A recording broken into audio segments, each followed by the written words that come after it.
Thor versus Baldur, two powerful Norse gods going at it, just one coming in from the MCU, the other hailing from God of War. So who's ultimately coming out on top here? Really, is this fight even close? Well, let's get into it. Thor, the god of thunder, king of Asgard, founding Avenger, beautiful hair and bulging biceps. I am the god of thunder! Wow. He grew up in the palaces of Asgard as royalty, becoming a pompous and arrogant prince. Loved a good fight, and would seek out violence without thinking anything through. And he ended up accidentally nearly restarting an ancient war between Asgard and Jotunheim. Not a great look. Thor was denied the right to become king. He was stripped of his power and lost his hammer Mjolnir and banished to Earth. There he'd have to learn to become worthy once more, and from there really relearn what worthiness means altogether. Being a literal god, having that divine alien blood just coursing through his veins. What do you think is coursing through my veins right now? Cheese whiz? Well, Thor obviously has some godly powers. He's crazy, crazy strong. I mean, let's talk about this. The time where Thor restarted the forge on Nidavellir. So in order to do this, Thor takes rockets in his little space pod and just starts spinning, and spinning, and then he throws it, just like he used to throw Mjolnir. And when he hits the edge of the ring, well, he's stopped. The pod is still pulling though, and so that means by Newton's third law that Thor is having to exert the same amount of force to make sure that he doesn't get pulled off. Pull me off the... Oh my god, Emma pulled you off. So while the pod technically moved the rings, Thor countered it by exerting the same amount of force, meaning that Thor moved the same weight. And just how big is Nidavellir? How big are these rings? Massive! Nidavellir is the same size as a small moon. That comes from the Greg Steele, the VFX supervisor for this scene. He's the guy who designed Nidavellir. So yeah, I think he knows what he's talking about when he says how big it is. Thor is strong enough to move a small moon. And we can still see all that strength when he throws a punch or when he starts swinging Stormbreaker around. I mean, let's just take a look at stuff like destroying the Rainbow Bridge and destroying Sokovia. Thor was cracking and shattering apart the Rainbow Bridge with some truly just devastating hits. Hits that were making the Bifrost Observatory feel like an earthquake, actually shaking all of Asgard. That's insanely impressive. Then there's Sokovia, and while Thor just annihilated that city, releasing a multi-city block shockwave with one hit. He neutralized Sokovia's kinetic energy and countered it, and all in all, this just comes out to a city-level feat. Which, I mean, does make sense. Thor was literally destroying a whole city with one hit. And Thor isn't just out here destroying cities or moving small moons. He's not all just big, huge muscles. That's power. The brain is a muscle, and that's a muscle, and that's a muscle. They are all muscles, this is all muscle. He can take a whole lot of attacks too. Like, a whole lot of attacks. Like Nidavellir. Probably the most impressive thing any hero has done in the MCU so far. So what exactly is going on here? You understand, boy? You're about to take the full force of the star. It'll kill you. Well, Nidavellir is actually a neutron star, which has a quarter of the sun's luminosity.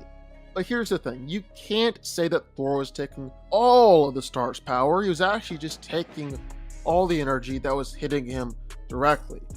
He was also only withstanding it for a little while, roughly 47 seconds, before he collapsed and was knocked out and was sent flying away.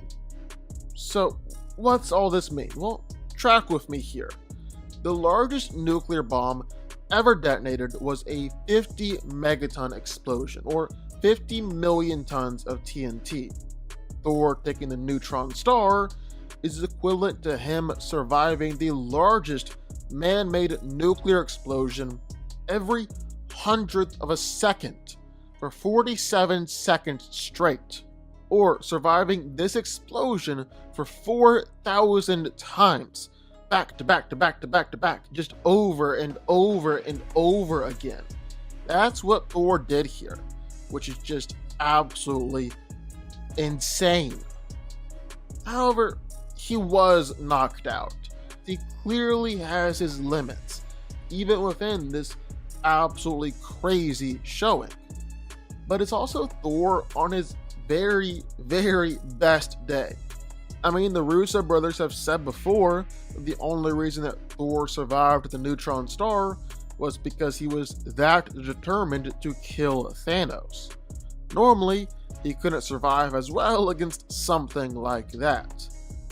But if that's his upper limits, if that's Thor at his absolute best, well then his absolute best is truly insane.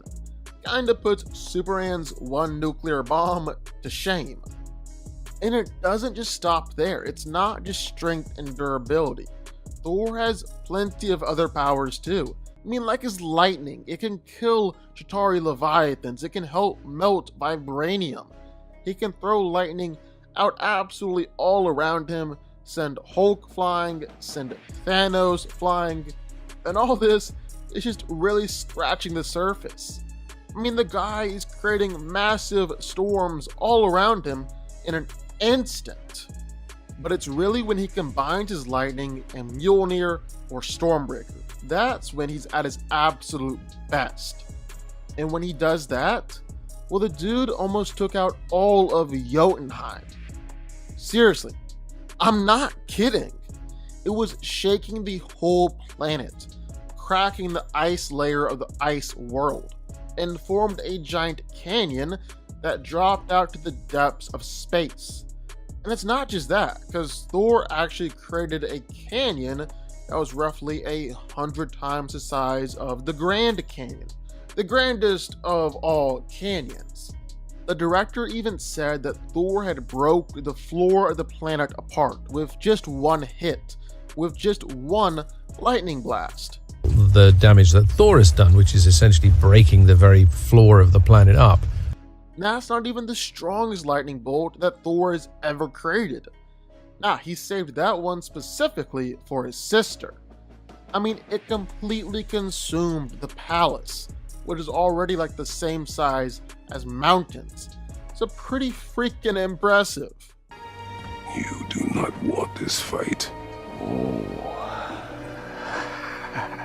I'm pretty sure I do. The son of Odin and Freya, Baldur was prophesied to die a needless death. And so Freya decided to do the rational thing and cast a magic spell on her son. And from that point on, Baldur was granted invulnerability to all threats, physical and magical. So, problem solved, right? Nothing can ever hurt Baldur again, so he'll never die a needless death. But everything comes with a cost. And now Baldur is cursed to never feel anything ever again. No pain, no emotions, no sensations, no touch, no feelings, no nothing. And obviously, being like that kinda drove him a little mad, went a little crazy. And Odin, being his old manipulative self, was able to use that to his advantage and sent Baldur after Kratos.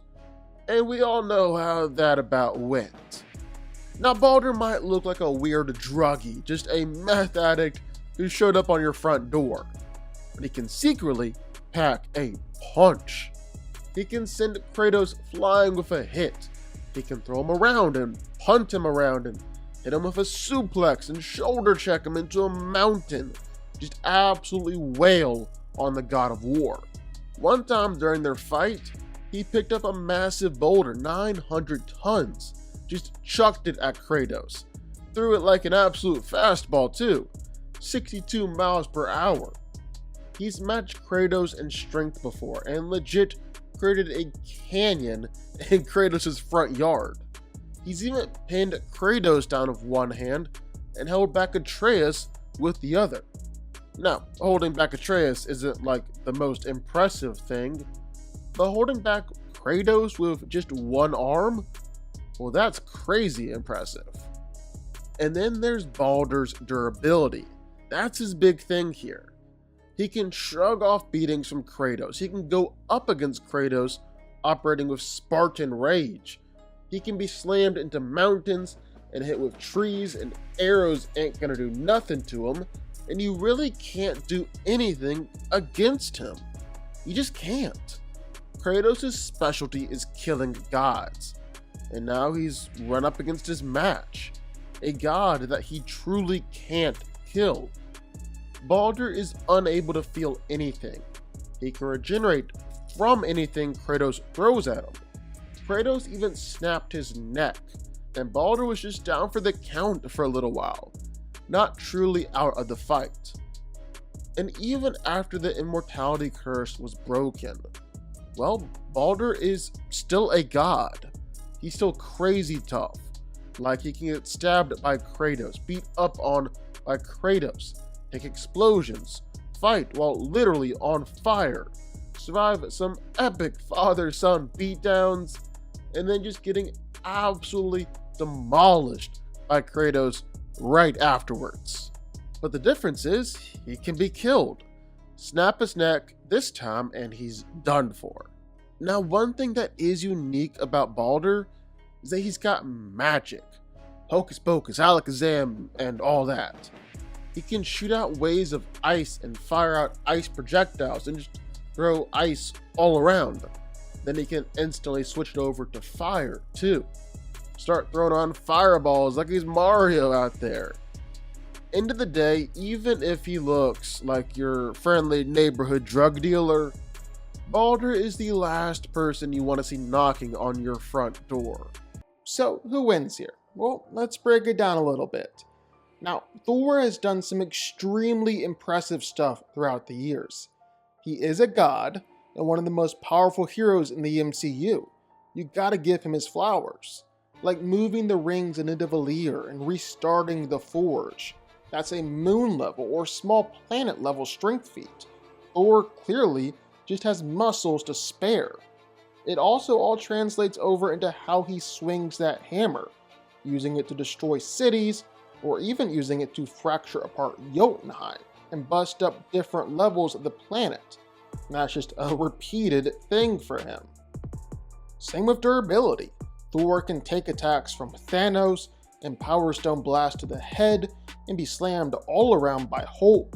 But then there's the best thing he's ever done, taking the full-on force of a neutron star to the face.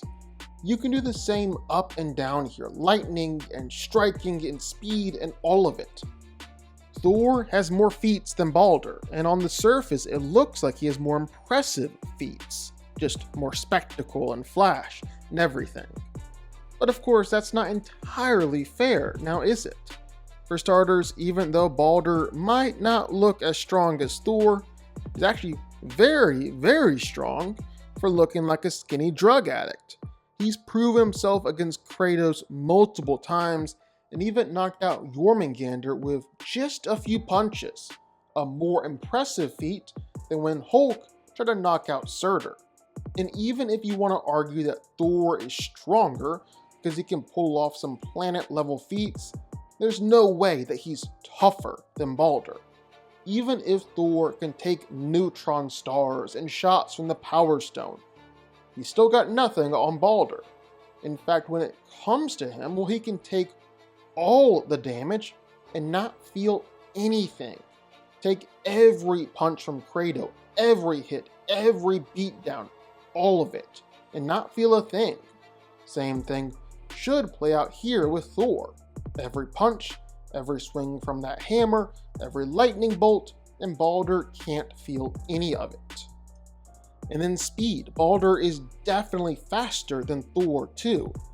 Not that Thor is necessarily slow, although he's also not necessarily fast, but Baldur is the god of light. So, does that mean he's operating at light speed? No, but still pretty fast, zipping in and out and all around. Baldur can definitely outmaneuver Thor, especially if he can outmaneuver Kratos. But I think the best thing going for Baldur here is that he gets scaling based off of Kratos. And that's absolutely key to the fight right here, absolutely key. And yeah, sometimes Kratos doesn't look too impressive, like when he's battling against normal enemies. But if you want to know how powerful he truly is, well, take a look at the gods he's killed. So in God of War, there are basically 3 different power levels or power groupings: primordials, titans, and gods. In the beginning, before anything was, there were the primordials. These beings waged war on each other before the very concept of time existed. And out of this war came the Earth. And not just the Earth, but the whole universe itself. And Kratos killed a few of these guys, like Gaia, Mother Earth herself, and Thanatos, the very embodiment of death. Another crazy thing is that primordials and titans and gods all scale to each other. They're all capable of the same stuff and are all on the same power level. And Kratos was able to kill Kronos, the king of the Titans. He was able to kill gods like Hades and Poseidon and Zeus himself. These are all universal level beings, even beings beyond the universe.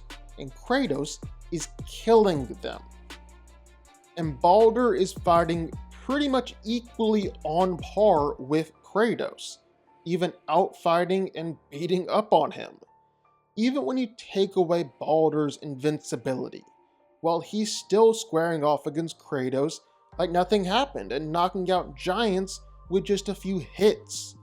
Thor can get some good hits in here from time to time. Stormbreaker might be problematic, but at the end of the day, there's really almost no question about it here. They're simply operating on 2 different tiers. Most of the heroes in the MCU and then the gods in the God of War universe are pretty much operating on different tiers, much less Thor versus Baldur. Yeah, don't see any way out of it for this guy. He's gonna get smoked. Baldur wins. But what do y'all think? Sound off in the comments down below. I know you're gonna have thoughts and feelings on this one for sure.